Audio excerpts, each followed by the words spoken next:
अच्छा, मंदिरों के टूटने की, लुटने की ये कहानी कोई नई तो है नहीं। इनफैक्ट जब आप मॉडर्न हिस्ट्री पढ़ते हैं, जब देश आज़ाद हो जाता है और नेहरू प्रधानमंत्री हो जाते हैं, पटेल उप प्रधानमंत्री भी थे, गृह मंत्री भी थे, और राजेंद्र प्रसाद के पास भी न्योता जाता है। सोमनाथ मंदिर की मैं बात कर रहा हूँ, जी। है ना।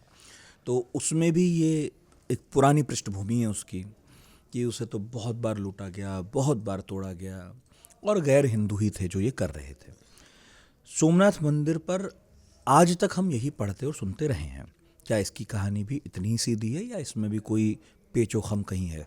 सबसे बड़ा पेचोखम में इंडिपेंडेंट इंडिया में 1951 में एक्सकवेशन हुई थी सबसे पहले सोमनाथ मंदिर में। वहाँ पर उसके नीचे सिर्फ 3 लेवल्स ऑफ बिल्डिंग मिले थे, विच मीन्स कि ये जो आइडिया है कि पता नहीं कितनी बारी सोमनाथ मंदिर को तोड़ा गया और दोबारा बनाया गया, ये बिल्कुल बोगस आइडिया है। सबसे पहला लेवल तो फाउंडेशनल लेवल था, जो उस समय के जो रूलर थे उन्होंने बनवाया था। मूलराज करके वो रूलर थे, उन्होंने बनाया था। चालुक्य सोलंकी रूलर थे, उन्होंने सबसे पहले बनवाया। उसके बाद फिर गजनी ने तोड़ा, सबको पता है, वो एक लेवल है। और उसके बाद रिपेयर्स हुए 13वीं शताब्दी में जाके, काफ़ी लेट रिपेयर्स हुए। वो रिपेयर्स की इंस्क्रिप्शन बहुत इंटरेस्टिंग है bye the way. Sanskrit inscriptions कहीं भी बाय द वे जिक्र नहीं करती हैं कि गजनी आए और सोमनाथ तोड़ के गए। वो क्यों है, अपने आप में बहुत बड़ा क्वेश्चन मार्क है। बट जब रिपेयर्स हुए, जिस रूलर ने रिपेयर करे और उन्होंने इंस्क्रिप्शन लगवाई, उसमें लिखा है कि यहाँ पर रिपेयर ज़रूरी इसलिए हो गए थे क्योंकि करप्ट रूलर्स की वजह से सोमनाथ टेम्पल डिसयूज़ में चला गया था।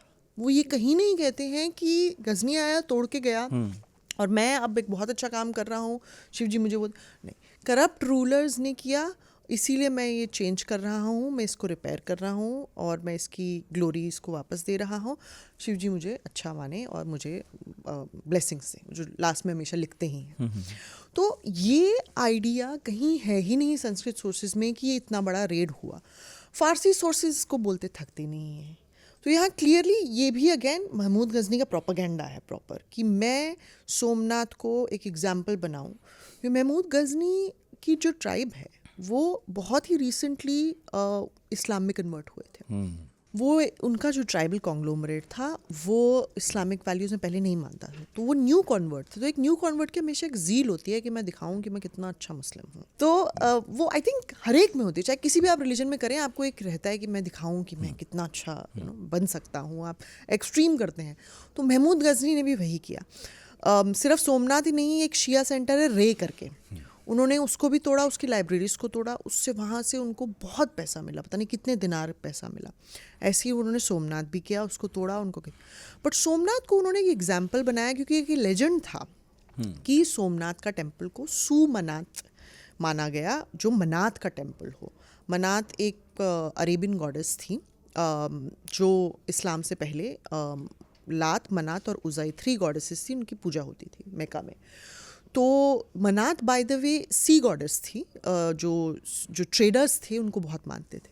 तो ये आइडिया था कि जब मोहम्मद ने सारा काबा से आइडल्स हटाए, जिनको सनम बोलते थे, स्टोन आइडल्स, उनको हटाया, तो उसमें से उससे पहले मनात का स्टैचू लॉस्ट था, कोई उठा के ले गया था।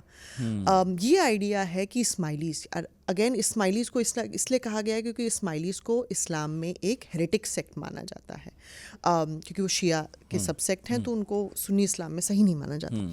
तो वो इस्माइलीज, क्योंकि दे वर द फर्स्ट जो ट्रेड से यहाँ आए, गुजरात पहुँचे, तो उन्होंने कहा कि सबसे पहले वही लेकर आए होंगे।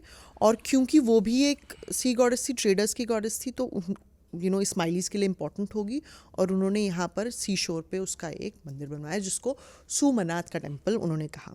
अब ये लेजेंड ही था। फिर उसके बाद महमूद गजनी ने डिसाइड किया कि हम इस पे विल कैपिटलाइज ऑन दिस।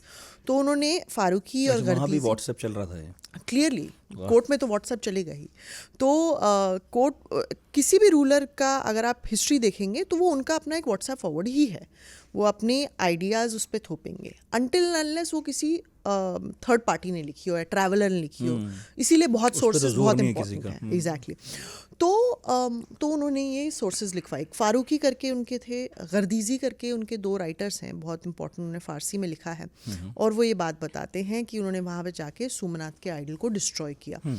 ये उन्होंने नहीं किया, उन्होंने शिवलिंग को ही डिस्ट्रॉय किया, उन्होंने सोमनाथ को ही डिस्ट्रॉय किया। पर ये कह क्यों रहे हैं? क्योंकि उनको गाजी माना जाए इस्लाम में। वो चाहते हैं कि लोग उन्हें अच्छा एक सुन्नी मुसलमान माने। उस समय में फातिमिद कैलिफ भी थे, शिया कैलिफ, वो उनसे भी दूरी बनाए रखते हैं ताकि लोगों को पता लग सके कि मैं अच्छा सुन्नी मुसलमान हूँ। मैं शिया को कहीं भी, शिया सेंटर्स को भी ख़त्म करता हूँ और मैं सुमनात को भी ख़त्म कर दिया। मैं इतना बड़ा रूलर हूँ कि मैंने वो जो लॉस्ट आइडल ऑफ मनात था उसको भी डिस्ट्रॉय कर दिया। तो वो उनका अपना एक इंटरनल, इस्लाम का इंटरनल पॉलिटिकल स्ट्रैटेजिम है। But at the end of the day Mahmud Ghazni को फ़ायदा सबसे ज़्यादा ये हुआ कि उनको बहुत पैसा मिला सोमनाथ से। उनको फाइनेंशियल रिसोर्सेज की ज़रूरत थी, वो नए रूलर भी तो थे। और Ghazni is at the end of the day very poor place. Afghanistan में गजनी ना तो एग्रीकल्चरली ना ही ट्रेड रूट पे था, तो लाहौर वगैरह ट्रेड रूट से बहुत बेनिफिट करते थे। तो इसीलिए उन्होंने लाहौर वगैरह को भी कैप्चर करने की कोशिश की, घूरी ने करी, ताकि वो ट्रेड जो बहुत ही इंपॉर्टेंट हॉर्स ट्रेड था, लैंड ट्रेड, उसका हिस्सा बन सके। तो इसीलिए I think Somnath for him was a financial win but also political and religious win. वो उनके अपना प्रोपागेंडा की वजह से।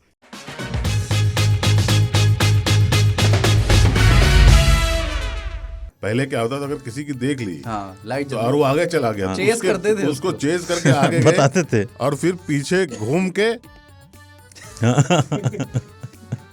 कहेंगे तो क्या हो गया बड़े भाई, तुम पे ना होती गलती, तुम माँ के पेट से सीख के आए थे क्या, माफ कर दो, छोटा ही तो है ये भी। एक बार ऐसे ही मैं रोड पे था, बोर हो रहा था शाम में, तो 2-4 लोग अपना आप रोड पे बोर मत होया करो, अच्छा आप बोर होने की जगह चुने। तो वो मुझे साइड तो दे देता है और वो शीशा खोल के थूक देता है इधर। जैसे जिस तरफ से साइड मांग रहा हूँ ना, तो इधर को लेगा।